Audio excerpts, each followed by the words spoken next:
Canada ਦੇ ਵਿਦੇਸ਼ ਮਾਮਲਿਆਂ ਦੇ ਮੰਤਰੀ ਮਾਰਕ ਗਾਰਨੀਓ ਨੇ ਇੱਕ ਵਰਚੁਅਲ ਪ੍ਰੈਸ ਕਾਨਫਰੰਸ ਦੌਰਾਨ ਸਟੇਟ ਟੂ ਸਟੇਟ ਰਿਲੇਸ਼ਨਸ਼ਿਪ ਬਾਰੇ ਚਾਨਣਾ ਪਾਇਆ। ਉਹਨਾਂ ਦੱਸਿਆ ਕਿ ਕੈਨੇਡਾ ਦੇ 58 ਸਹਿਯੋਗੀ ਦੇਸ਼ਾਂ ਅਤੇ ਯੂਰੋਪੀਅਨ ਯੂਨੀਅਨ ਵੱਲੋਂ ਸਹਿਯੋਗੀ ਪਹਿਲ ਕਦਮੀ ਕੀਤੀ ਗਈ ਹੈ ਅਤੇ ਰਾਜਨੀਤਿਕ ਉਦੇਸ਼ਾਂ ਲਈ ਵਿਦੇਸ਼ੀ ਨਾਗਰਿਕਾਂ ਦੀ ਨਜ਼ਰਬੰਦੀ ਵਿਰੁੱਧ ਨਵੇਂ ਐਲਾਨ ਦਾ ਉਹਨਾਂ ਸਮਰਥਨ ਵੀ ਕੀਤਾ ਹੈ। Today is an historic day for Canada because it was Canada's initiative to launch the declaration against the arbitrary detention of citizens in state-to-state relations. And it was important because today was the official launch of that declaration, but as well we had the pleasure of being joined by 57 other countries with Canada, and many of the countries actually made powerful testimonials in favor of stopping the practice of arbitrary detention, which is illegal and immoral.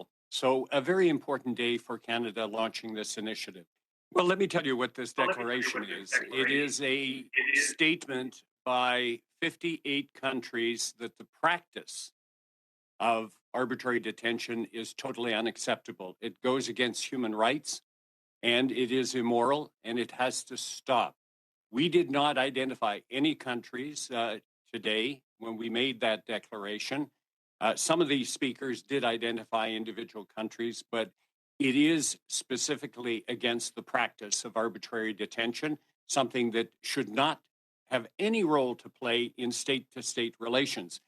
Even if countries have differences of opinion, they should never resort to arbitrary detention, because what that means effectively is that the citizens of a particular country may not want to go to another country either to visit or to work or to live there because of their fear of arbitrary detention.